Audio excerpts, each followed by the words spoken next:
Ladies and gentlemen, good evening and welcome to Spiritual Psychic TV and this show, Being Spiritual, with me, your host, Ashley Robinson, and my dad. Good evening, Dad. Good evening, Ashley. Lovely to welcome Ray Robinson here this evening. Happy Earth Day, folks. We're going to have an Earth Day themed show this evening.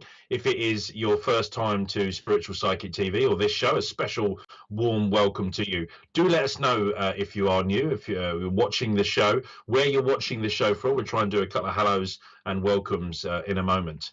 And if you want to participate, folks, on YouTube, just make sure you're using the live chat. Simple as that. This is a live and interactive show. We do love your engagement. And on Facebook, as long as you're commenting on the mainstream, we should see the vast majority of your comments. If you are a returning viewer, great. Thank you very much. We're obviously doing something right. Do let us know what we should do more of. We will do more of it. And if there are things you don't quite like or doesn't make sense, then let us know about that too. This will be no live clairvoyance or mediumship or anything else tonight, folks. That's tomorrow night at 8 o'clock. But this is opportunity for you to ask questions. Anything sort of spiritual, spiritualist, ask Ash and his dad almost anything. We're really pleased to take your comments. My dad and I are going to take you through a little bit of philosophy from our point of view with a focus on Earth. We're going to talk a little bit about our impact on planet Earth, our impact as a human being and incarnation.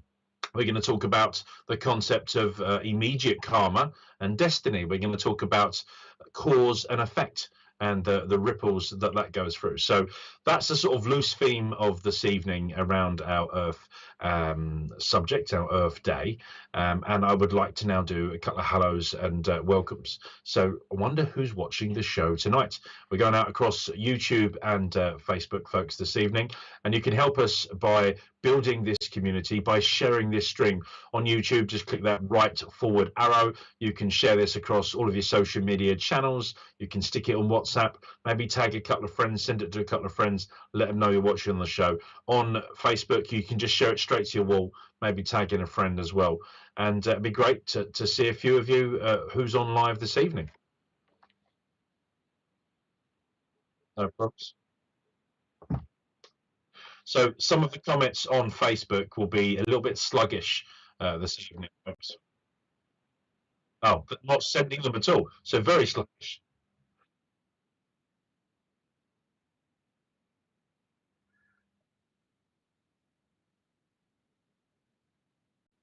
Okay, so we're receiving only about 5 of your comments from Facebook. So if you do have the opportunity to watch the show from YouTube this evening, folks, to all those Facebook users, then you're much more likely to have your comments and questions sent back to the studio on YouTube on the live chat. If you're just watching, you're not necessarily participating, then you should get a good stream and connection. So we know that my good friend Mary Dixie, my circle leader, watching this evening on YouTube. You can do the next one. Good evening, Claire. It's nice to see you on a Friday evening instead of Sunday mornings. Welcome. Hi, Jenny. Welcome. Linda Wallace, good evening and welcome to Friday night on SPTV. Christine Davis, Hi, good Christine. evening to you. Tessa White, good evening. I hope you'll be lucky. You're on our show tonight. You should be feeling very lucky. Natalie Stoic, hi there from Dundee, Scotland. Good evening, Natalie. Welcome. So that's one of our first Facebook comments. So some of them are making their way through. Evening, Jim.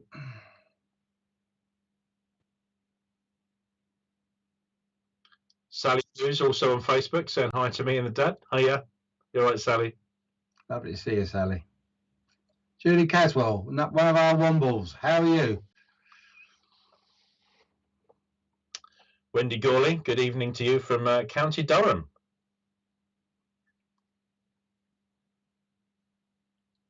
Hello, Honora. If I'm pronounced that right, do forgive me, I've got it wrong. I'm British. We get a lot of American things wrong. And been to your wonderful state very briefly, quite some years ago. We crossed one of the bridges and went into New Jersey. Lovely to see you. Sally Worker, good evening to you, mate. Hiya. Hi, Sally. And Linda. Yeah, hi, Linda. Hi, Terry. How are you? Have a lovely evening with us. Heidi Stutchbury. Hiya, good evening. Evening. Hi, Natalie. Marissa. Ariane. Heidi Stutcher. Hi, Tracy Tuck.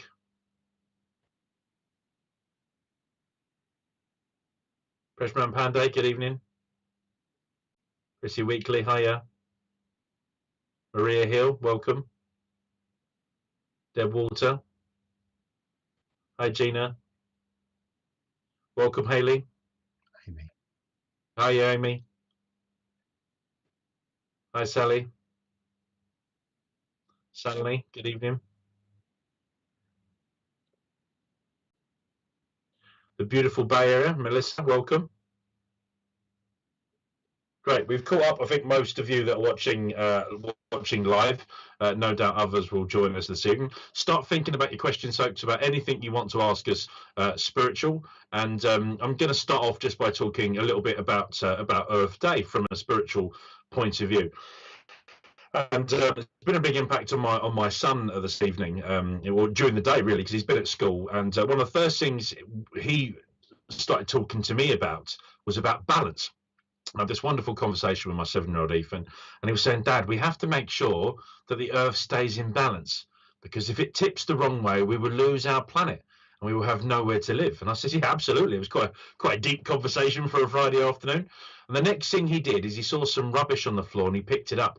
He said, I've made a commitment, Dad, to pick up rubbish wherever I see it, certainly mine and as well as others. And all the way home from school, as we were walking back for the last 20 minutes, he continued to pick up rubbish. Although he's American influence for American views, he kept calling it trash. If you don't know what I'm talking about, we're talking about rubbish. He was picking up rubbish and looking for trash cans. And I said, you've got a long way across the pond to find trash cans, but we've got some rubbish bins and some recycle bins. And he was talking about the fact that, he said, Dad, sometimes I've dropped rubbish.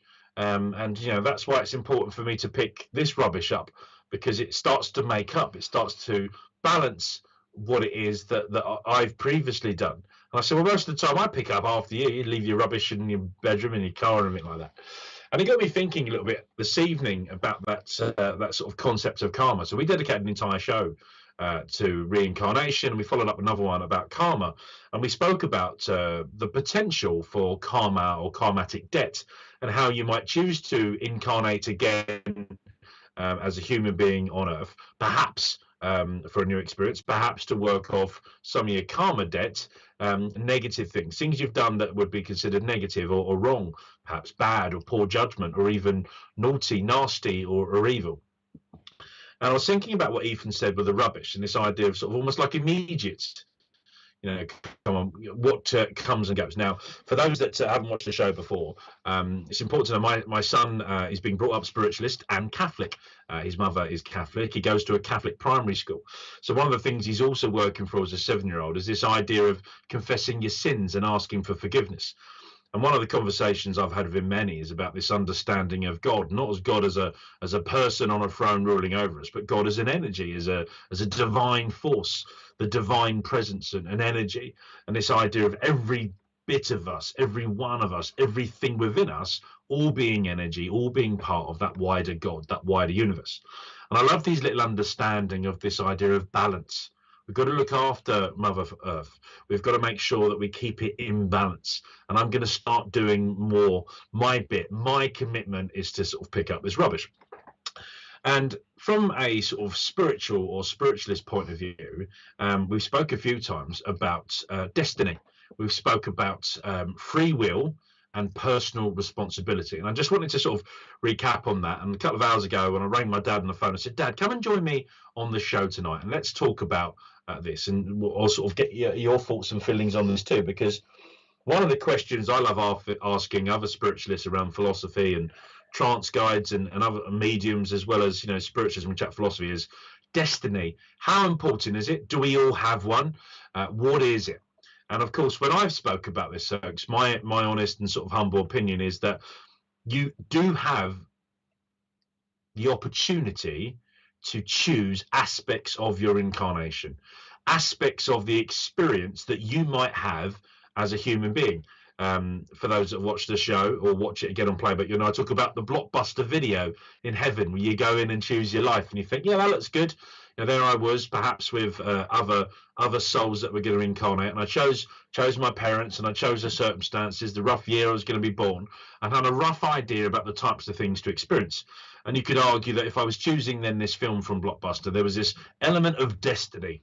Right, Ash Robinson, let's call it Project Newman Robinson, Ashley Robinson, the new human. There's going to be a start date, there's going to be a finish date, and in between the start and finish date of that experience will be all these things, products, which will happen, which will do. And although we're going to blank your memory, you'll have no memory of choosing this life and experience, there will be this piece of elastic at the core of your stomach, your intuition, constantly pulling you back to your destiny, your finish point, and your finish end of experience. And if you choose to listen to that intuition and that instinct and your guides, and of course, folks, have always said that I believe in we have at least one principal guide, then every free will and personal responsibility decision you make is still bringing you back towards your ultimate destiny. And the experiences you have along the way could be influenced when you zig or zag, you jump or duck, you duck and dive, but ultimately you're sort of going towards this destiny. And if we take a couple of big things from my life, you could argue, therefore, I was always meant to meet Claire Robinson, and we were to get married, and we were to have 3 boys. We would, struggle for 10 years to conceive, and we would go through that experience of miscarriages and failed pregnancies. But after 10 years, we would have our first boy, and then, over the next 7 years, we would be lucky enough and blessed enough to have 3. And in fact, tomorrow, folks, I celebrate 17 years of marriage with my best friend, what I would describe as my soulmate, Claire. So you could argue that a lot of that was destiny. You could easily argue that no, actually, you're always meant to get married. You're always meant to have those 3 boys, or perhaps you weren't necessarily going to have 3 boys. You're going to have 3 children, and that everything that happens on planet Earth still is subject to obvious law, the law of the universe, divine law, the circumstances, the biology, and the science. So bringing this sort of back to that purpose, so we're going to talk about Earth Day, cause and effect. Everything we do has an effect, and there's this idea of cause and effect, like dominoes. And every time we knock one domino down, other dominoes, a chain reaction of things continue to happen. And therefore, we've got this free will. And as spiritualists, we talk about personal responsibility, of taking full responsibility for everything we do. Well, I don't think you need to wait till the end of your life and experience to see how close you were to fulfilling all of the various products, start and finish date, end of experience, and then decide you're going to have to go back and incarnate because perhaps you didn't pick up enough rubbish and you put more rubbish out there, and therefore you're going to go back and incarnate again. You're going to be a rubbish picker-upper. You're going to work in a recycling plant.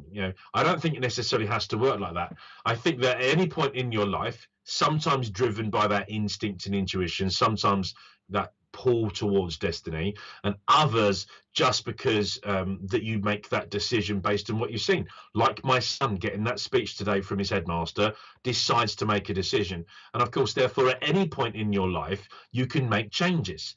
For some of you, you're finding spirituality or spiritualism at different points in your life. I've been blessed in many ways to have been brought up and born into a family of spiritualists. But for lots of us, we start to awaken to spiritualism later in our life. Some of us don't start using our mind's eye on an obvious or conscious point of view until much later in our life. All of those things sort of happening, I thought it'd be a great idea to sort of dedicate the chat to it. I'm going to get my dad to come in and give him a couple of sort of opening sort of thoughts and comments as well. But I'll be really interested, folks, on some of your views, some of your opinions on this. Marissa was just saying she lives by San Francisco. So many people are leaving piles of trash everywhere, and it's frustrating that people certainly aren't looking after the planet. So will they make up for that in another life? Was it always their destiny, Marissa, to come here and live in San Francisco and leave piles of trash? Or is that the lack of their awareness, their lack of attunement to what their true destiny or their true calling is, and they've ended up being a little bit lazy and a little bit selfish? Harona Lewis was saying the Boy Scouts and Girl Scouts just did the trash or rubbish removal here on the lake behind my house. Excellent work. We've got all these brilliant young ambassadors, the guardians of our futures, certainly making good decisions and right decisions.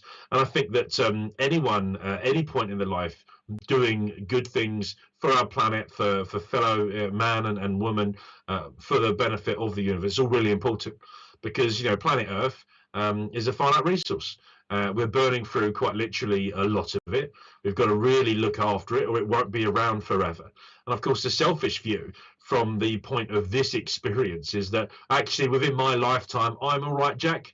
But of course, we're going to come back again. We're going to incarnate. I think for most of us watching the show right now, the likelihood is there'll be an opportunity to incarnate again if we want to.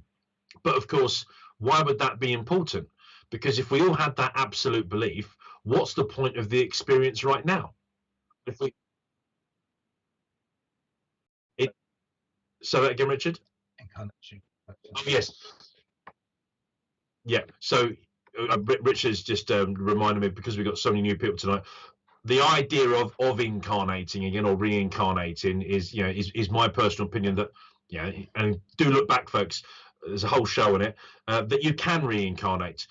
This human experience in the 3D, there's the opportunity to do it again in a slightly different way. It's not necessarily linked to spiritualism or spirituality in general. It's my honest, sort of humble opinion, backed up by what I think my guides have shown me, and my own experience of past life regression, where I believe I've been able to perhaps look on past lives. So all of this kind of builds up to this point of, so what about now? The importance of now, the importance of living our lives for now. And it goes back to that point, free will. So, the people that have left the rubbish behind the lake that Harona Lewis lives in Jersey, New Jersey, were they always meant to do that so that the Boy Scouts and Girl Scouts would have the opportunity to pick it up? Or was it just a combination of things that had happened that weren't necessarily part of those products or milestones across all of those lives? So I'd be really interested in your opinions on this, folks, because as I'm saying, I've got the opinion that you can incarnate, but it's about right now. It's about the present. It's about the way we live our lives, and recognizing the fact that every time we make a decision, or we don't make a decision, that itself is a decision, isn't it? You decide to do nothing, the do nothing option, all of it knocks down the next domino. It has that chain reaction. It has all of these potential opportunities squashed, new opportunities opened. It's almost as if every decision is like a gate, and it takes us one way or the other.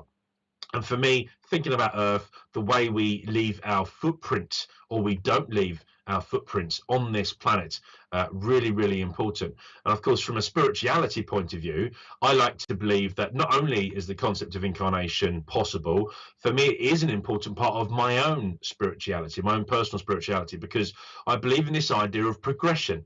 I believe in this idea of, perhaps, for want of a better word, perfecting the soul. Assuming I have lived previous lives and that I'm choosing to come back and incarnate to learn new things, perhaps more challenging or even more difficult experiences as I go on. There's also this idea about becoming an older soul. So that's why I said that perfect or perfecting the soul is not necessarily the right choice of words, but a more experienced, battle-hardened soul that picks up on this experience.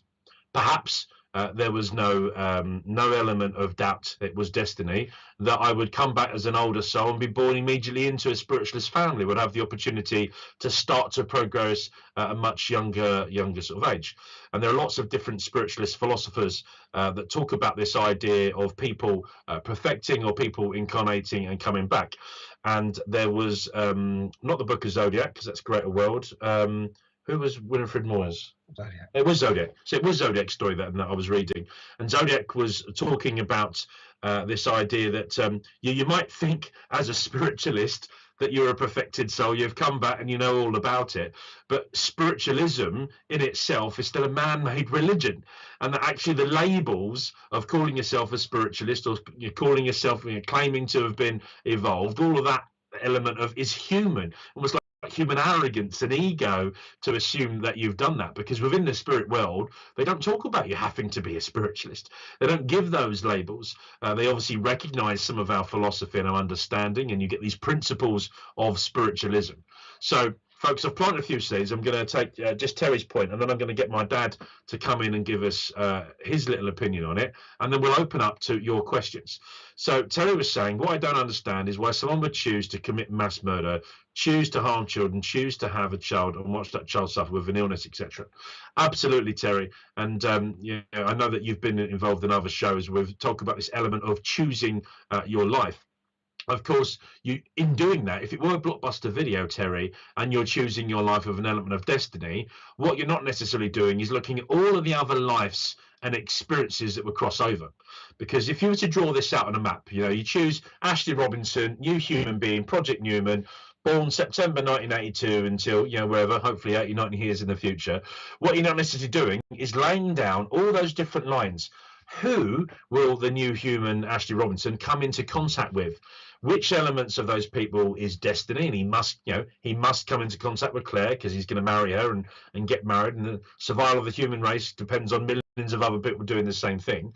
Or how much of it is someone that decides to turn left instead of turning right, or do those things? How much of it is because the vessel, the human body, which is carrying that soul, is ill, mentally or physically ill, and unable to compute things and make proper decisions, lack things like empathy, the psychopaths in this world, and therefore they might be making a free will decision in a broken body, in a broken vessel, to do those nasty, horrible things that was never part of their predestiny.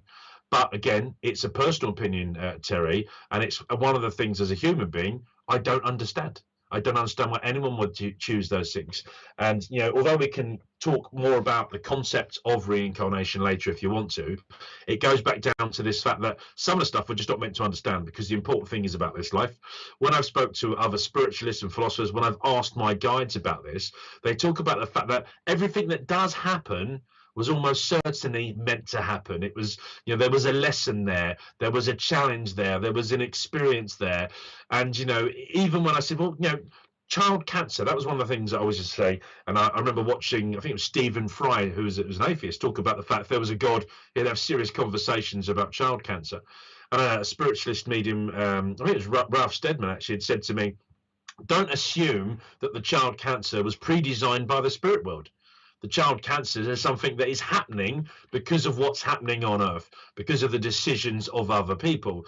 The experience might be that if it is going to happen, we need people, we need doctors, we need scientists, we need engineers to help come up with treatments so that in that human 3D experience, they can understand, they can emphasize, they can synthesize with what's going on. And perhaps before someone incarnates, in theory, as a doctor that's going to come up with one of these cues, they go through what is almost inevitably going to happen on the planet because of the physical symptoms in that 3D.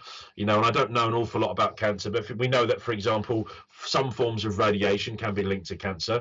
So it's almost inevitable that because of the experience on the training planet that is planet Earth, these things are going to happen. And therefore, choosing might be more of an idea of, I'm going to do something about that, and I want to be able to emphasize it as a spirit being within a human being within that experience, so I can do a better job of it. So good point, Terry. And I say we can talk more about reincarnation later if you want to, but I've spoke and waffled on enough, so I'm going to bring in my dad now to give us just a couple of thoughts and anything I've either said or what we spoke about earlier. There's quite a bit you said I can't go along with in some respects. I think we do have predestiny. I think we do plan certain things. I know my father was told by people he was meant to meet my mum and have me and my brother. I know it's said about myself and Jackie, with Ashley and Rachel, and I know Ralph said the same about you and your three boys now.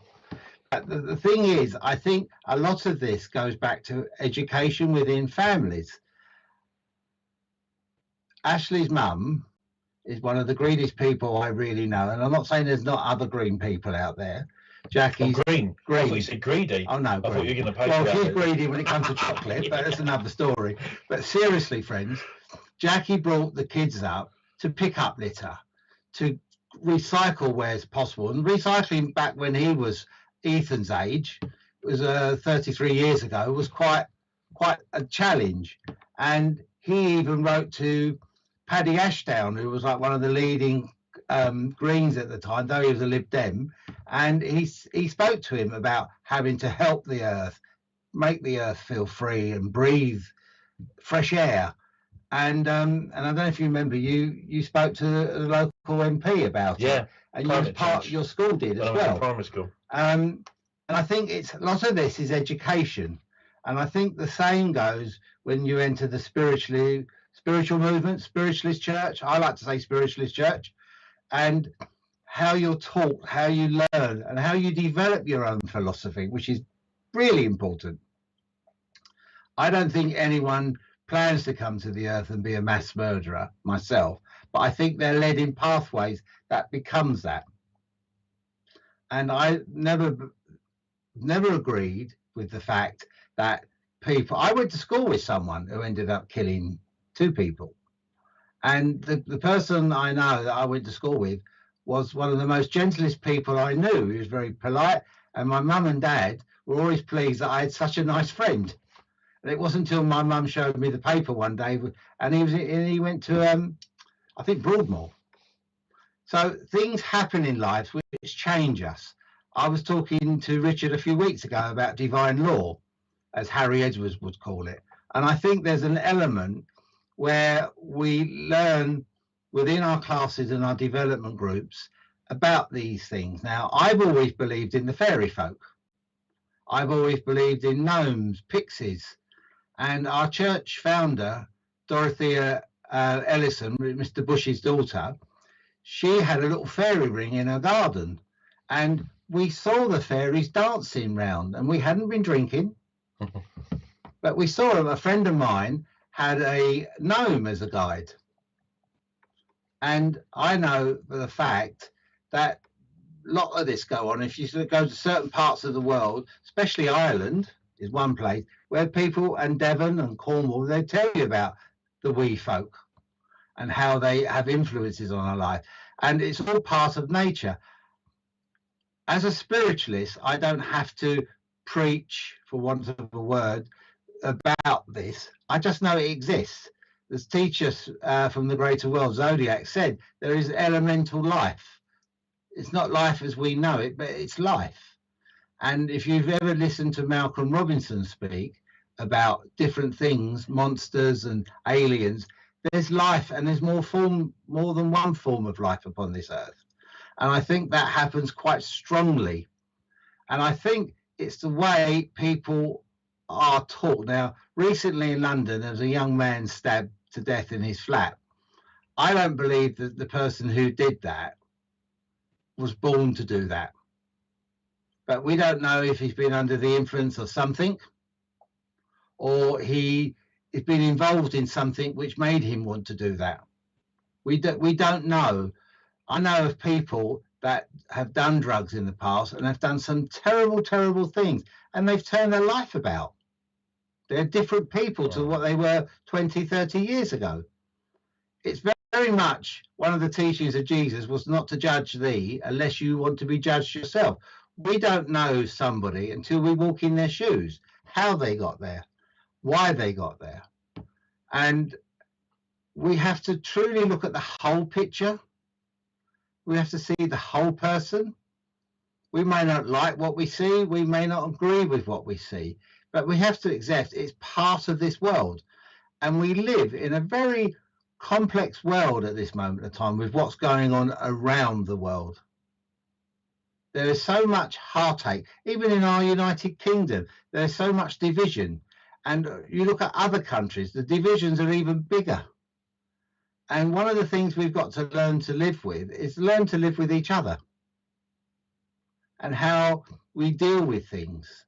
And I know that Jackie, my wife, when we've been out with the grandkids, she's got them to pick their rubbish up. She carries sometimes a special carrier bag to put the rubbish in and wrappers. And she will even tell me off if she thinks I've dropped litter. And I think that's important we learn that, because the world will suffocate under the weight of all this river. And I've been to parts of San Francisco and I've seen some horrific scenes in the water where the seals have been and what's floating around. We've got the same in this country. What comes out into the beaches and plastics especially, and wet wipes. And there's a pharmacy company in Britain that's now going to stop doing anything other than pure wet wipes, not plastic ones. And we have to see what we are as adults, children, how we educate our children in the way of spiritual progression without being religious.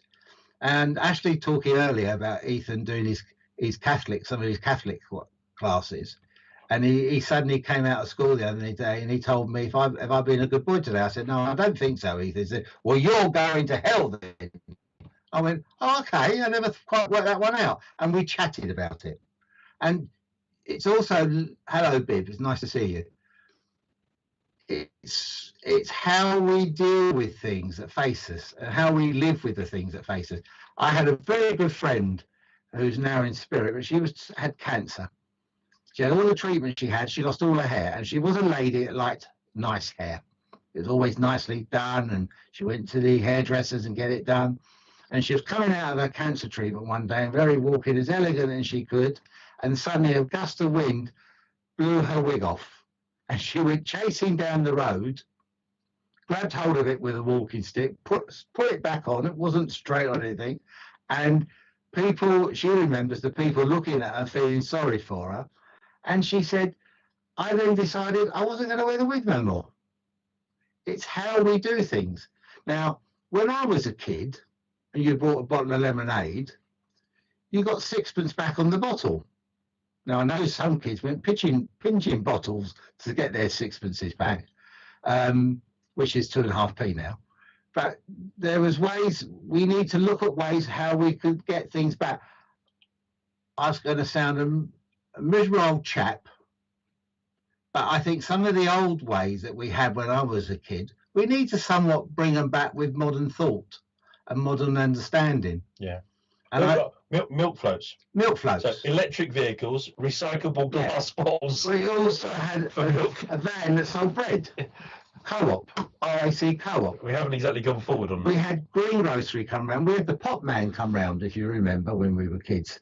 And we had an ice cream man called Colin who sold a bit of everything. If you've run out of something, anything I disagree with, he sold cigarettes. Not to kids, but he sold cigarettes.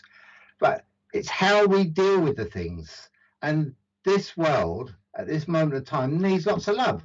And we need your questions to come to us. Yeah, and I think that there's an interesting thing there around the progression. I mentioned earlier on that although one of my initial beliefs was that you might choose to incarnate again as part of progression, if you think about Earth, going back to that milk float example, we haven't exactly gone forward in terms of the way we have the impact on Earth. So Jenny was just saying the world today has been brought about by the greed and want. Yeah, absolutely. And what is fast and cheap and more efficient or effective? There's this constant argument: is do you need this on time? Do you need this cheaper? Do you need this to be reliable? What is your sort of pyramid of compromise? Because if you want something to be really cheap and really reliable, it's going to take a really long time. If you want it to be really reliable and cheap, it's not necessarily going to be as effective or as efficient. And there's this idea of sort of compromising constantly on that. And yeah, people definitely driven by greed. Linda says, I don't think people are born evil, for want of a better word. Don't think they were born to be murderers. I would just like to know what makes them that way and try and understand it more. Would like to hear more what you think. I'll get my dad to start with an answer on this, and then I'll come in with what I think it could be one of the answers to that. I sometimes think it's education in the sense of, well, I don't mean school, but how parents bring their kids up. I'm very old-fashioned with that. And I think sometimes kids, I remember a kid at school was a bit of a bully to anyone and everyone, even the teachers to a degree. And when he sat down and spoke to somebody, his father bullied him. His mother bullied the father. And there was so much else going on. There was like this circle of bullying going on. And the only way he knew how to express himself was by bullying. And he hurt people at school, and he never changed. And I don't know what he's up to today. I don't really keep in contact with my old school anymore. It doesn't even exist as a building anymore, but it just shows you what sort of school I went to. But you have to think of what all these people that are mass murdered in wars and that type of thing. I especially go back to World War II, and what caused those people to do that.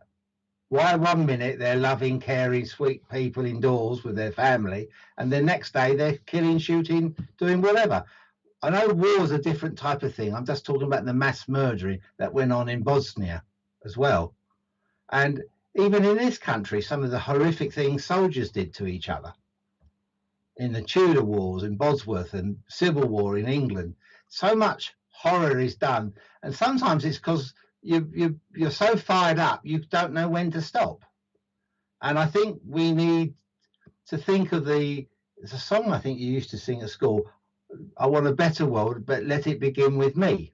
And I think it has to begin with us. And we need to spread that. I went out yesterday for shopping, and I said good morning nearly to everyone I encountered. And I noticed then the people I spoke to said good morning to everybody else. And it started off about 10 or 15 people were saying good morning, and we all went off in a much happier vibe. And I think we need more of that. When I grew up, everyone knew their neighbour. And the older ladies of the road and the street, you went to if you was in problems or difficulties because they knew the answers. I always know when I was upset, I went and spoke to my nan. And my nan would give me answers and questions. I've always been able to speak to my dad and my mum, but if I didn't want mum and dad to know something, I spoke to nan. I have no doubt she went telling my mum and dad. And you used to speak to other people, your Uncle Mark, and that's all part of it. Providing they're talking to somebody sensible, it's when people say they're hearing voices telling them to do this and do that. Jesus even experienced it in the New Testament, if it's to believe that he had Satan tempting him to do things.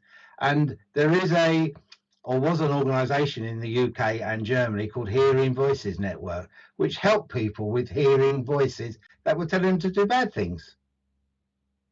And I know as mediums we hear voices, or some mediums hear voices, but never once has a voice ever told me to go and do something to someone. It's then your own personal responsibility comes in, how you balance that out. But just before I come on Linda's point there about decision, I agree with everything you said. I think you become products of your upbringing and your culture. But, is it that's just the way it's happened? There was no element of design to it? Or do you think that there was a reason for those things happening? Or is the reason only realised afterwards? I think we have in us dark and light. And I think something triggered in you becomes dark or light. And I think I grew up in a family that was very strong and passionate about life and living life. And I grew into the light. But I do think there's a darker element. And I think they can then influence people. When I think of my friend who went to prison, as I said to you, when I knew him, he was a sweet, loving fella. And he employed very strongly as part of his defense, these voices told me to do what I did. And you hear these stories of people. And I think it's the fact how we then develop that light and dark within us. Jesus, part of his early mission was tempted, and he then drove that darkness out and went on trying to do what he could. And I think darkness came in again at the crucifixion side of things. I've never believed Judas deliberately wanted Jesus to be caught and he got the 20 pieces of silver, if my memory serves me right. But I think Judas wanted him to say, right, okay, I'm now on the spot. I'm going to show you I'm the Son of Man because I'm going to do these miracles. And because Jesus didn't need to do that for himself and the world, Judas misread the situation. And I think at all times, we're always I grew up in Brixton, South London. And I can tell you without doubt or hesitation in the market, there was hesitate. There were things that put your way you could either do or you didn't do. And I also remember, in the end, it was my decision not to do these things. And it's how you personally live your life. I've not led a saintly life by no means, but I've tried to lead a light worker's life. Yeah. That's good. And yeah, Linda, I want to answer this question with a couple of different hats on. So as Ashley Robinson, the human being without my spiritualist, medium or philosopher's hat, I don't think that the future is written yet. I think we're writing the future every second we live our lives. I think that it is not therefore predestined. As a spiritualist medium, one of the first things I always say is we don't do fortune telling, because we can't. We can't predict the future. As an astrologer, as a tarot or oracle card reader, you would say that my destiny is within the stars or within the cards. And again, those big elements of destiny are there. There's a wonderful astrologist I really rate, Kate May. And when she was on the show, she spoke about the fact that at the end of the day, regardless of free will, there's an element of destiny you're always going to be drawn towards. It's that piece of elastic keeping you on that straight and narrow, on that path. As a spiritualist medium, I've had evidence from people that have had a life on Earth in this time, and then a life after that change they've gone through called death. And I just want to give you a couple of different examples which have then influenced me as Ashley Robinson. And just want to acknowledge that, Tracy, yeah, you agree whether or not you feed the light or the dark winds. Yeah, absolutely. So I have spoken to victims of the tsunami that took place in Sri Lanka. I spoke about giving evidence of their life after death to friends and family. And one of the things that I learned quickly from a communicator, which with the advantage of technology like this, you get to watch the readings back, because I tend to forget 95% of it, is that someone said, well, I was actually meant to be there. So I understand now I'm in heaven. I was meant to be in Sri Lanka on that holiday, because for me, it was my end of experience, although I wasn't necessarily meant to die in the tsunami. Another person, unconnected to this family, just happened to be within about 6 months of the reading, had said, for me, it wasn't meant to be end of experience. I'm learning this side. There were more things I was meant to do, more people I was meant to do it with. But as things would happen, I was in a different part of the world where I was originally intending to be, and it ended up happening. And I accept the fact that it was now my end of experience, even though it wasn't predestined. So, a natural disaster, 2 different communicators over 6 months, which I've come back and had the evidence and feedback from the clients saying 2 different things. You could argue, therefore, there was destiny, that person was always meant to die. The other person that died said, well, I wasn't meant to be there. It wasn't meant to be my time, but I accept the fact it was, and it was end of experience.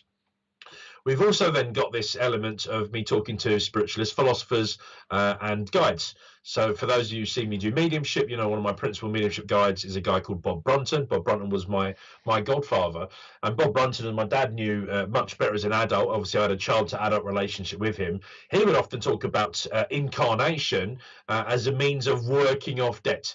There's a story, I think, that either you or Granddad told me about driving down the road. Bob's in the car, sees an old man really sort of crouched and crunched forward with a really bad back. And Bob said something along the lines of, God bless him, he obviously broke someone's back in a previous life, and he's come back in this life to experience difficulties with back, something along those lines. And Bob had that absolute belief as a human being, as a spiritualist medium, and what his guides had said. And when I put the questions like that to people like Ralph Steadman, who gives me a huge amount of guidance, both when he was alive and now in the spirit world, he would say that yes, some of that is possible based on that experience. And Ralph gave me 4 or 5 different people to go off and speak to, which I did. And he spoke about people that in this life that they had just lived had been a doctor. And as a doctor, they'd been involved in helping to cure people. But in a previous life, they had died of the thing they came back to help cure. He spoke to me about a judge who was a bit of a specialist in dealing with sexual offences and punishing people that had committed sexual offences. In a previous life, they'd been a victim of a sexual offence. And in a previous life to that, they believed that they'd been a sexual offender. that they had committed a sexual offence. Then they'd come back and been a victim. Then they'd come back as a judge. Now, when I asked Ralph and whether or not they were meant to do those things, Ralph went back to the fact that in their first life, when they committed the offence, it was desire and greed and control and power and a path of darkness that had led them to make poor decisions, poor behaviour, criminal behaviour. When they came back as a victim, it wasn't necessarily that they chose that they were going to.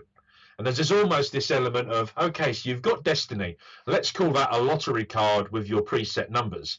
And then you've got the national lottery with a lucky dip. And it's almost like, okay, so you can choose this incarnation and you're going to be guaranteed some experiences. Equally, it's almost like a lucky dip. Or there's this element of your higher self being involved in the design as architect about the lives that you might live. So the reason I give you those different answers with those different hats is because it doesn't all add up. When you throw it all in together, it's still down for us to interpret what it is we think is right and what it is that makes sense. And, you know, I talk about my my executive committee that advise me on what it is I can say. It becomes my personal opinion. I always add that caveat. Anything I share or tell you, I believe to be the truth based on my experiences or what I believe to be true, and ultimately what my executive committee of guides and their combined experience say. And, you know, when it comes to incarnation, there is this concept: incarnation is possible, but it doesn't always happen. There is an element of you being able to choose some of the things you may experience in that incarnation, but it's then destined by not just your free will, but by the free will of others. And the final example I wanted to give you of that, Linda and folks, was again of a murder victim. And it was someone I knew, and they had been murdered. And they spoke about the fact that they believe from their point of view in heaven, as a, you know, continuing their soul and existence, that they weren't necessarily meant to be murdered by the person who were murdered at that time. They accept the fact that it was the end of the experience as that person at that point. But actually, it was the free will of the other person which interfered with their destiny. They had a path, and that path was drawing them in one particular way. And the night that he had been killed, I know, had been drinking alcohol. From heaven, he told me that perhaps his guides were saying, you need to stop drinking. We can start to see that although destiny is not yet written, we're like in, you know, from heaven, it's as if we're in a helicopter. We can see a slightly big picture. We can see the moving pieces of the chessboard. And if you carry on drinking, you're going to lose some of your stricter control. And actually, you might need that, because we can see a situation where you might come into someone who's mentally ill and is going to try and kill you, or may kill you. And he spoke about the fact that if he looks back at that, he understands that what happened did happen and was therefore meant to be, but it wasn't necessarily his destiny. The destiny of the person that did kill him, it wasn't necessarily their destiny to kill him on that night either. But as a result of all of the decisions, of the lifestyles that they both led, it brought them to that point that they met on that night under certain conditions, and those conditions led to a fight, and that fight led to his death. So all of this is wonderful. Destiny is possible. Elastic pulling in that right direction, but sometimes really bad things happen to really good people, and sometimes good things happen to bad people. Max just says things can happen to someone and it makes them this way. Yeah, absolutely. Cause and effect. I can tell you a story of somebody who will be nameless, but a terrible thing happened to him, which then brought him into spiritualism. And this person never ever looked back. And he was a spiritualist for the next 40, 50 years of their life. And it was something he was not in control of in the sense of the word. And he always said an angel turned up and said to him, now go, find this man, and they will put you in touch with somebody else. Words to that effect. And he did, and it happened. So sometimes things can happen. I've always been amazed by this man who's just passed the spirit, Harry, who collected all the money for the war memorials in Normandy. The good that man did, but the horror he saw, and to his day that he passed into spirit, he still remembered the faces of all his comrades that passed on Normandy and afterwards. And those things can leave a scar that can't always be healed. But look at the good that man did. Yeah. Then you meet somebody who's got PTSD from either the Falklands War, the Iraqi wars, and everything else that's come on before in Ireland. And I know there's a guy who was a paratrooper, and he was out, and his entire little encampment of about 6 or 7 people had all been injured and shot, and he just took over the machine gun and carried on fighting, and he saved about 10 or 12 people. And I remember saying to him, how did you do that? He said, I didn't even know I did it. It was just instinct. So things sometimes happen. And I've often said, and I'm not sounding flippant, I don't wish to sound flippant, but I'm being truthful. But I think sometimes that when darkness happens, I can understand why, because a loss of a loved one can turn people to the dark side. A loss or an incident can turn people. I've seen it happen over the years. And alcohol can do it, drugs can do it, breakups can do it. So but it depends how you deal with it all. Yeah. I can remember my dad, how depressed and miserable I felt when he don't want to hear this, my first girlfriend, we broke up, and how sorry I felt for myself and all that. And my dad said, you're going to learn such a lesson from this in the end, Ray. And I did. And I met the person I truly now love, and has been the best part of my life for the last 45 years. Things don't always seem what they are. And you need to understand within the spiritual field that you've got to test. I mean, in Gospel of St. John, St. John says you've got to test the spirits, and you have to test everything in life. Doesn't mean you can't trust, but you have to test. And I get anxious when I hear messages given at church sometimes, and I think, really?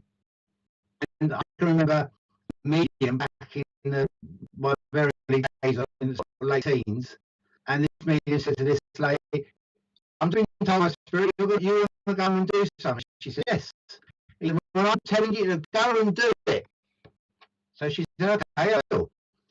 So he said, what are you going to go home and do? Make a nice pasta? She said, oh no, I'm planning to put my head in the oven. So that needed to be tested. We got hold of the lady, we spoke to her, and we put her on the right path and put her in touch with many other people at the societies. So it's how that medium that morning didn't really accept the responsibility of the message that they were giving. He needed to give more than that. And we need to be strong with our messages. Whatever type of medium, spiritualist, psychic, or whatever, tarot reader, you need to be responsible what you're saying to people. So come on, everybody, come up with your questions. Yeah. Jenny was just saying it cost actually a lot of money to get me here tonight. Jenny was saying she agrees with you. Yeah, no one's born bad, and I think I agree with you, Jenny, to a certain extent. True, and I find it hard to buy into that concept of choosing the bag and negative experiences, even if there was this sort of karmatic debt. And I do think that there's something worth saying there about sort of bad and negativity and to a certain extent evil. Because, you know, as a spiritualist, as a spiritual person, I think most of us would agree that, you know, hurting anyone deliberately with intention or taking someone's own life is not the right thing. It's not a good thing to do. We've spoke about soldiers, and we spoke about soldiers within spiritualism that have come to us and said, you know, in a self-defense situation, it was their life or mine, and I took someone's life. And, you know, does that mean I'm, you know, to quote, you know, some of the Catholic or Catholicism, does that mean I'm going to hell? And can you forgive me? You know, and again, it goes back to this sort of personal responsibility. But I wanted to quote Zodiac again. And Zodiac was a spirit guide that worked through the medium Wilfred Mills that went on to form the Greater World Christian Spiritual Association. But one of the things that Zodiac used to talk about with World War II was that it wasn't necessarily the Allies versus the Germans or even the Nazis. It was about good fighting evil. Yeah. It was about the fact that this wasn't necessarily designed. You know, the spirit world didn't come up and thought we're going to design the Nazi party. There's going to be this mass extinction of life experience. But those things happened, and it goes back to what Jenny was saying. These people weren't born bad. They chose a path of darkness, maybe because of what things happened to them and leaders like Hitler. But when they got to that point, what the spirit world did say, not just through Zodiac but for others, is that, you know, we need good people people in the light to stand up against the darkness. And they are not fighting just the Germans and the Nazis, they are fighting evil. And therefore, from a spiritual point of view, we are supportive of you trying to extinguish the evil, to stop the experience of what's going on, the evil. Yeah, so I interpret that right. And I think that, that in itself is really interesting. The spirit, I can't remember the name of the trance medium now, but the spirit world had said during that tsunami that all of a sudden, but you had this mass arrival of all these spirit sort of souls suddenly in heaven, and there are all these doctors and helpers in the spirit world, all trying to greet them and welcome them, friends and family suddenly needed because of this huge event. And the spirit world saying we weren't necessarily expecting that. Now, you could argue that there are dimensions in the spirit world, and people that are in heaven are just in this sort of limbo period between that and perfection, and they didn't need to know that someone higher up in the dimensions did. But what I know is there's only one afterlife. There might be different flavors or experiences of that. And the evidence from the spirit world was we weren't expecting that many people to die all at the same time because of that natural disaster. It just happened. And some of those people arrived in heaven and may have been expecting their experience on earth as a human being to have come to an end, but we weren't certainly expecting it as it was. And that's what makes me think, even more that the future is not yet written. I've also I don't know how you have, and folks, do let me know if have you met anyone who can successfully and consistently predict the future? I mean, all of the future, all of the detail. Now, some of the big things you could argue that because we're a path. I live in South London, and if I was going from South London to Central London, there's only half a dozen different ways I could get there. Sorry, Richard? Oh. Yeah, Richard, producer's actually going to make a prediction now that we're going to have some adverts in about 60 seconds time. So we'll see how accurate he is in a minute if you time yourself, folks.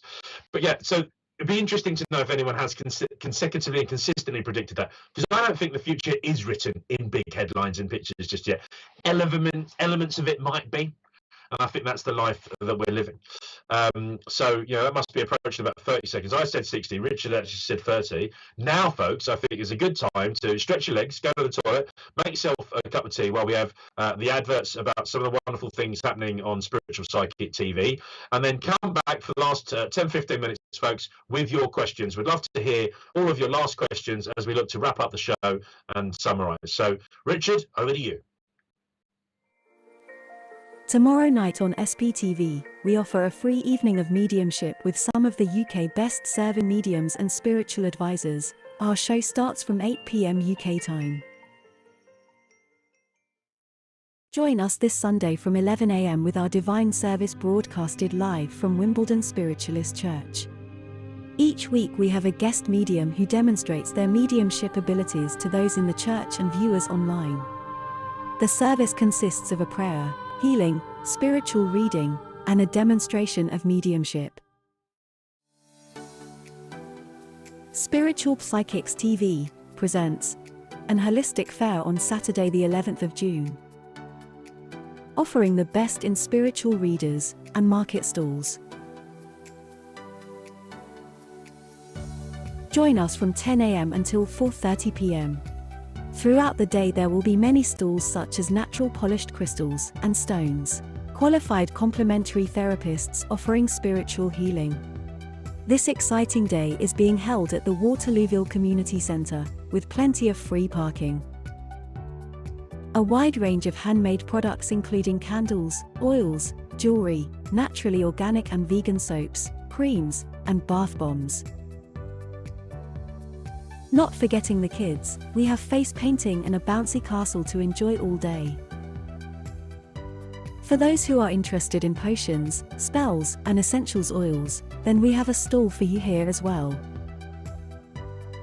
Maybe you're looking for a reading, be it mediumistic, palm, or tarot. 11 readers are available throughout the day. Refreshments such as drinks and light snacks are being provided by the 1940s Tea Room from Havant. Plenty of free workshops, talks, and a demonstration of mediumship are also planned during the day. For more information, please visit mbs.spiritualpsychicstv.online.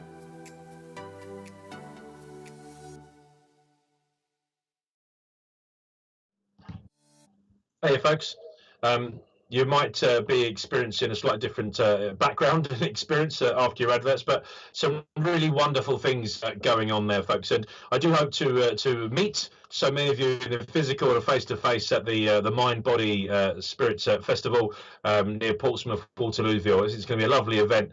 I'll be down there with Mum and Dad. We're going to have a little stall from Women and Spiritualist Church. There's going to be dozens and dozens of your favourite sort of SPTV presenters and folks. There'll be people doing private readings there in the evenings. That wonderful evening in Clairvoyance. So yeah, I look forward to seeing some of you there, folks. Jenny, I think you get the chance to come back if you want to finish off.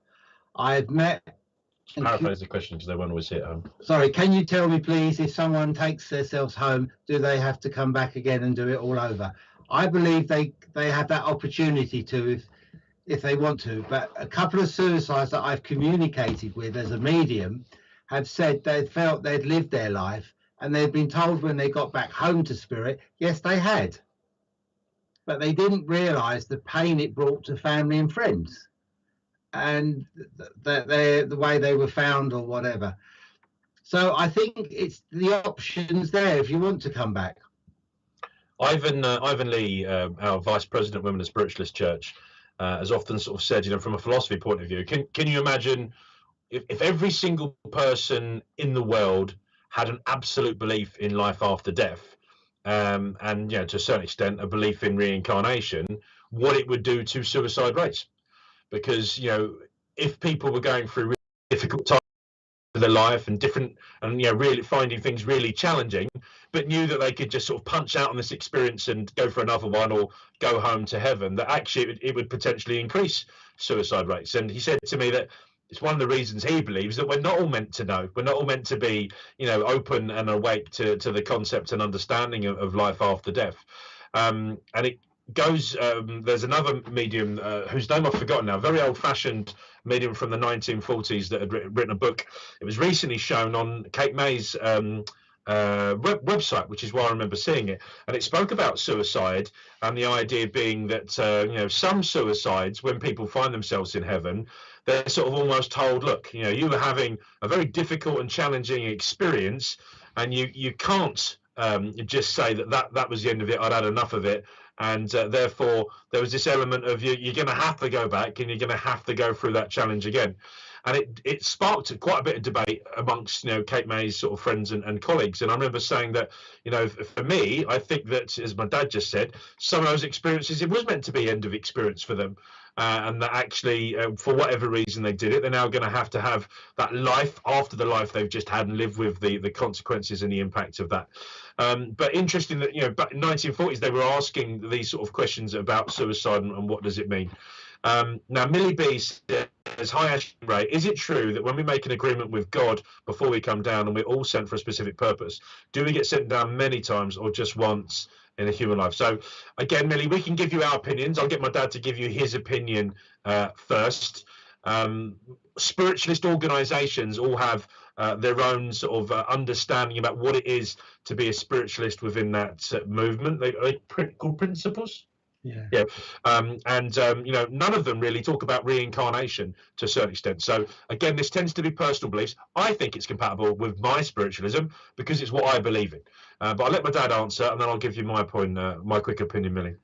I don't necessarily think we make an agreement with God, but I do believe we make an agreement with our group, our people, and I think sometimes we may need to come down to finish our life's journeys.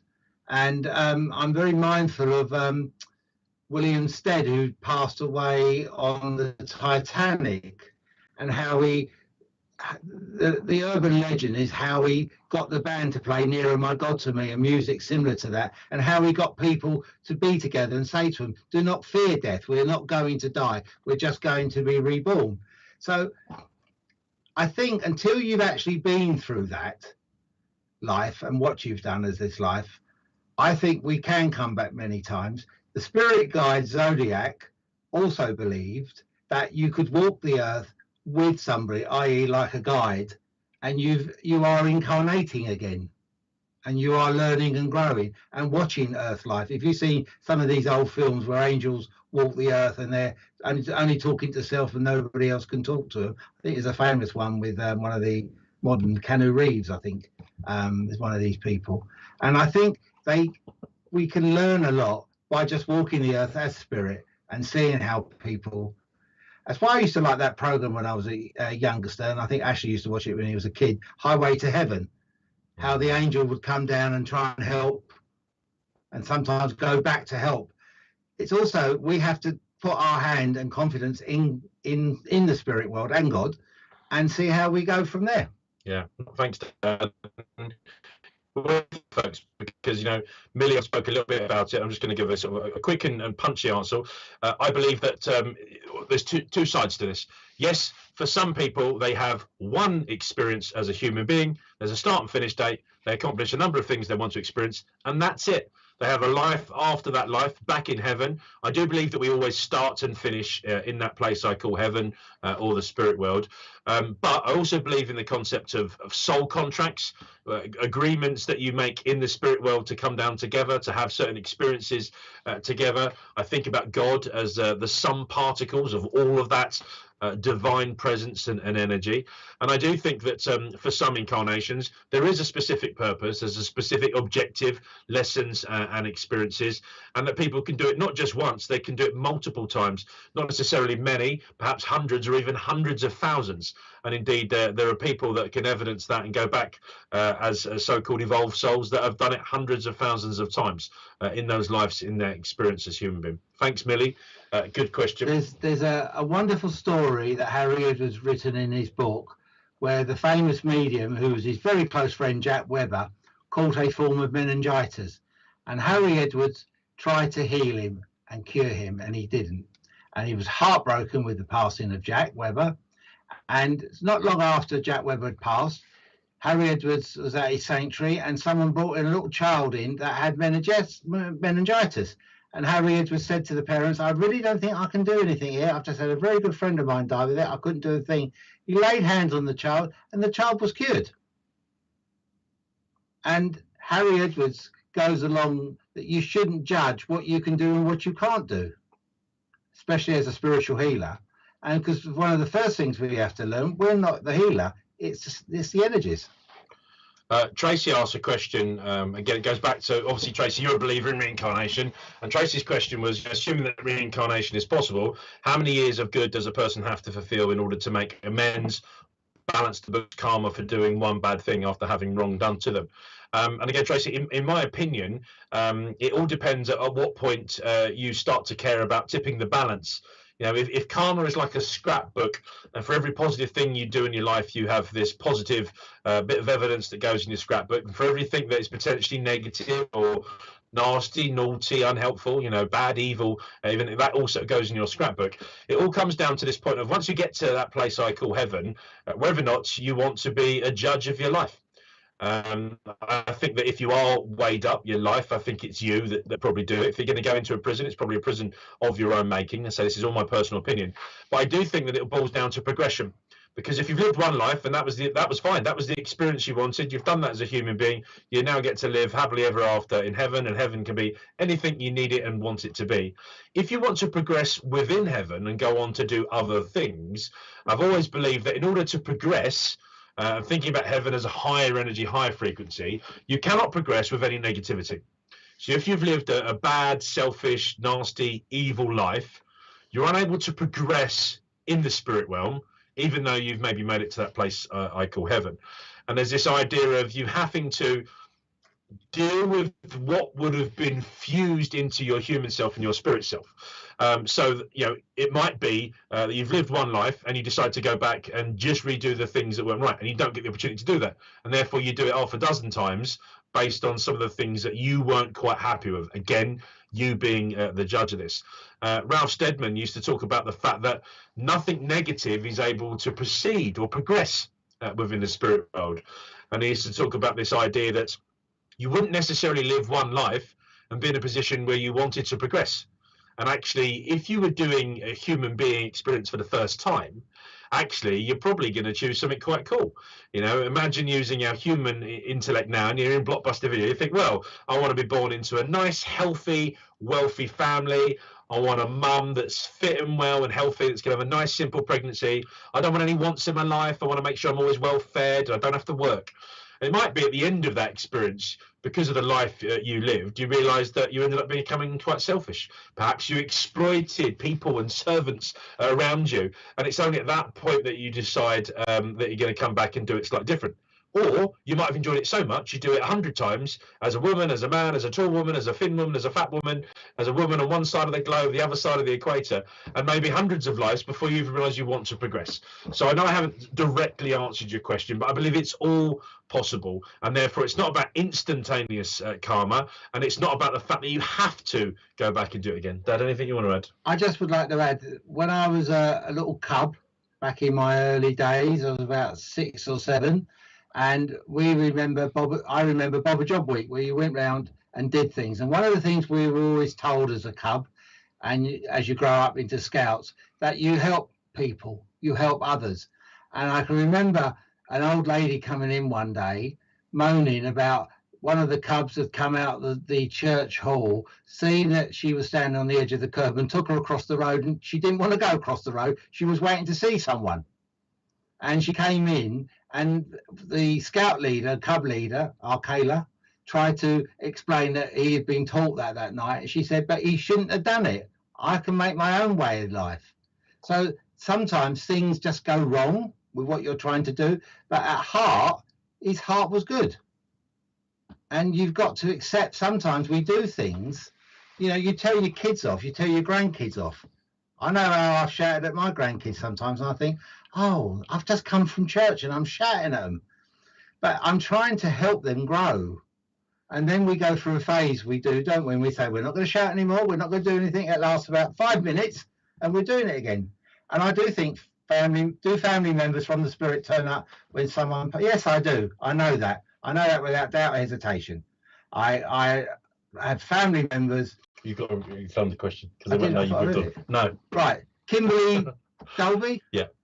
Do family members from the spirit turn up when someone passes to meet them? Would love to know if my mum had her dad to meet her. I can't guarantee that her dad met her, but I know she wasn't alone. I can tell you a true story for myself. I was asked to go and give the last few moments some kind words to my uncle who was passing into the spirit. And I remember saying some prayers, and nicely they switched all the machines off. And I remember the curtains pulled open behind my uncle, and I saw my nan and granddad. And Uncle Ray, who I called him, it was Uncle Ray, it was Raymond to me nan, and she said, come on, Raymond, go, come now. And I saw his body lift out, his spiritual body lift out of his physical body and go with them. Now, I've also been with people at their last moments on earth, and I've seen family members come to them, and they've called out their mum, their dad, and I'm pretty sure even when my own mum passed and my dad passed, they were met by someone they loved, without doubt or hesitation. Yeah. And yeah, heaven is an instantaneous thing from the heaven side. So if someone wants to do something or experience something in heaven, they can do it instantly, immediately, Kimberly. It's a place of pure thought. So if your mum wanted to be there for when your dad ended, she would have been able to do that instantaneously, for sure. Great question, Kimberly. Folks, we are coming towards the end of the show. With permission of a producer and the stability of the connection, we'll probably just take your last couple of questions now. Okay, we'll see if there's any. See if there is any other questions. Chrissy Wheatley, my brother has passed away, and since he's passed away, 2 of my nieces have had babies. One other girl my brother loved 59th birthday. The mother niece had a baby boy on his 60th. Is this just a coincidence, or does it mean anything? I mean, it's a beautiful coincidence if it is, Chrissy. But to quote Jeffro Gibbs from NCIS, there's no such thing as a coincidence. Sounded more like Columbo than Jeffro Gibbs. Terrible. I shouldn't try accents, Chrissy. So yeah, it could have just been a coincidence. Obviously, from a certain standpoint, biology and science say that these things have to take about 9 months. So there would have been a point of conception roughly 9 months before. But lovely that it happened on those birthdays. Dad, could it mean something? I think it does. I was talking to a medium this morning, and he said to me, I don't know if you heard Ray, he said, I've just had a grandchild. I said, congratulations. He said, the sad part of that story, and I sort of held my breath, he said, my dad passed away at the same time. So we lost one and gained one. And I think that is part of how things are. I can remember saying to my family that when my granddad Harry passed to the spirit, it was 25th of November 1965. Not long after that, my cousin Tracy was born. And I can remember saying, Granddad wanted us to have someone to replace him. And I did believe that, and I still do in a funny sort of way. So I think, as Ashley just said, I don't think there's anything such as coincidence. I think it's meaningful that we have these children. I mean, there are patterns in almost everything, and whether or not they're coincidence or deliberate, I think there's a beautiful nature to it. My wife's always fascinated by letters and numbers. You know, in fact, we've just called our third boy, Oscar. He was born 22 days ago, folks, and she insisted the letter had to fall sort of methodically in the alphabet, because within our family you had me as the A, Ashley, and then you had her as C, Claire. Our first son was E, Ethan. We then had N, Noah. So she said it has to follow after N in the alphabet, because all the other numbers are important. You know, my dad's birthday is the 28th. Ethan, my son's 28th. I'm born on the 29th. Claire was born on the 30th. My son Oscar was just born on the 31st. And then I say, well, what about Noah, who's born on the 10th of December? She goes, oh, no, because the 10th was before the 29th. So all of these things can have patterns, and I think they mean something if they mean something to you. Chrissy, what matters in the end is what you believe. Yeah, that's definitely what matters. Absolutely. Danielle says, can spirits touch you? I was in bed, cried a few days ago, and felt someone run by my head inside as if they were trying to console me. Or is it in my head? Again, Daniel, I'm going to say it could be both. Physical, any type of physical phenomenon is quite rare, because it takes an awful amount of energy from the spirit world. I know that as someone that regularly sits in circles and seances to try and provoke some type of physical phenomena, and I've been able to feel and experience some of that. But as a spiritualist medium, not only do I use my mind's eye, I clairaudient, I can hear, clairvoyant, I can see, I can hear, I can smell. All those senses mean something, and I felt spirit enormously close to me. I've also given evidence to people during private readings where spirit have said, I tried to do that. You know, did you smell my aftershave or my perfume? Did you hear me bang on the door? So I think that if spirit can do it, they try to, and they certainly try to console you. What do you think, Dad? I think a few months ago, Danielle, I had COVID, and when I was sleeping quite poorly, I woke up remembering my mum coming to me and stroking my hair, and I got up, looked in the bathroom, and my hair was like it'd been combed, which you don't normally get when you're. So I do believe spirits can touch you and comfort you in times of need. I used to have a friend on earth, Louisa, Bob Brunton's wife, and her first husband, she kept his cricket jumper. And when she felt a bit lonely, she wrapped it round her shoulders and tied a knot in it just under her chin and sat there feeling he was cuddling her. Yeah. So it's what comforts you. And again, like I said to Chrissy, if you believe that, that's fine. It's when I hear things that are not as appropriate of comforting, touching, I get a bit anxious about. Yeah, I don't think anything can happen without consent. But, you know, what does in my head mean? If I said to you, Danielle, what did you eat for dinner yesterday? You'll have a memory of that. But if you spontaneously think of another meal and it's more vivid, perhaps that's spirit using the opportunity to put something else in your mind. So what's in our mind and what's in our head can also be from spirit too. So great question, Danielle. And I think we might have a chance for one or two others, and then we'll be looking to wrap up, folks. But it's been great to share it with Dad tonight and to answer some of your questions. I think we've had a general theme of planet Earth. It's been really lovely, folks. Mary, my circle leader, says 27 years ago today, my husband's mother came to meet him because he said so at the time. Yeah, lovely bit of evidence there, Mary. Thank you. Some people, when they're passing, see animals, pigeons, birds, crows, owls hooting. So Marissa says, I would like to know who my spirit guide is. I'm still trying to figure out my destiny. Marissa, I believe everyone has their own principal spirit guide. If you go and have a look through the Facebook playlists and the YouTube playlist, you'll be able to find the show about how to meet your guide. There's a lovely little meditation at the end there called the Gatekeeper Meditation, where you can go into a meeting place and meet a guide. But also head over to SPTV UK or spiritualpsychictv.online. There's a spiritual directory there, Marissa. Find your local spiritualist church or centre. Find yourself a good circle leader and start what can be an amazing pathway around, self-investment, finding out what is within the art of the possible. Anything you want to say? No, I totally agree with that. But I will add that my first circle leader, Bill, never knew who his guides were, and he'd been a medium up to about 20 years with them, and he had another 20 years after that, and he wasn't fussed by that. He just knew he had spirit close to him, and he would give some wonderful messages, but he never knew who his guide was. Yeah, and 22 odd years ago when I started sitting formally, I was aware of spirit, but I'm still working out their names and labels of identities and experiences they had as human beings, because they're less relevant to them. They no longer have that physical body. It's often the personality of the person they were, and for spirit guides, they don't necessarily live within a recent time, so they're less attached to it. But great question, Marissa, and good luck with your own development. Deb says, I keep having a robin and a white feathers near me. Again, Deb, there's no such thing as a coincidence. For years, I used to believe that, is that Nan, is that Grandad in the robin? I think less likely now does Nan reincarnate as the robin, but could Nan influence the robin that was alive? Yeah. I think, absolutely. Go, there's a robin. Go and have a whisper to Ashley. I think that's me. The white feathers, again, physical phenomena really difficult, but where do these white feathers come from, particularly the ones indoors? And I love that phrase about it means that angels are nearby. So if it means something to you, Deb, and there's a reinforcement of that, then it could mean something. Yeah, totally agree, Deb. You got to dream about. You do the next one after. I dream about my brother. I never met him. My mum had a miscarriage before I was born. Was it real or just a dream? Well, I think it's real. It's in a spirit-like sleep state. On the astral, we meet our friends and family that have gone before us. So I have no hesitation, Kim, that you've met your brother. And the dream state, such a lovely state of mind for spirit to come close to us and influence themselves.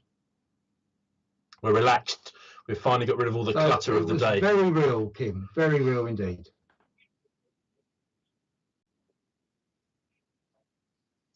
Yeah, producer Richard was just reminding us there are 4 stages of sleep, and one of those in particular brings you into a nice state where spirit can come close towards the end of those 4 states.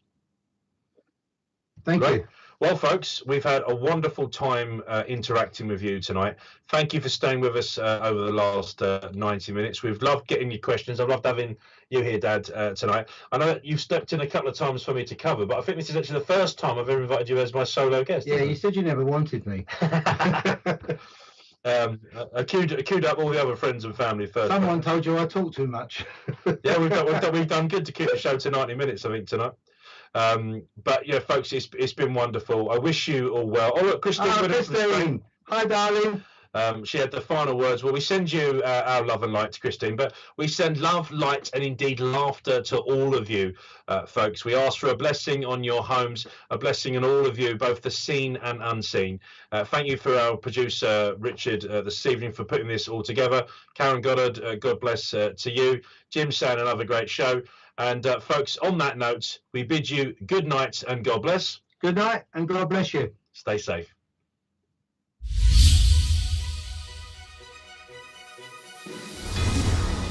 Spiritual Psychics TV is hosting the first annual recognition of achievements, acknowledging those who dedicate their lives to a spiritual act of kindness.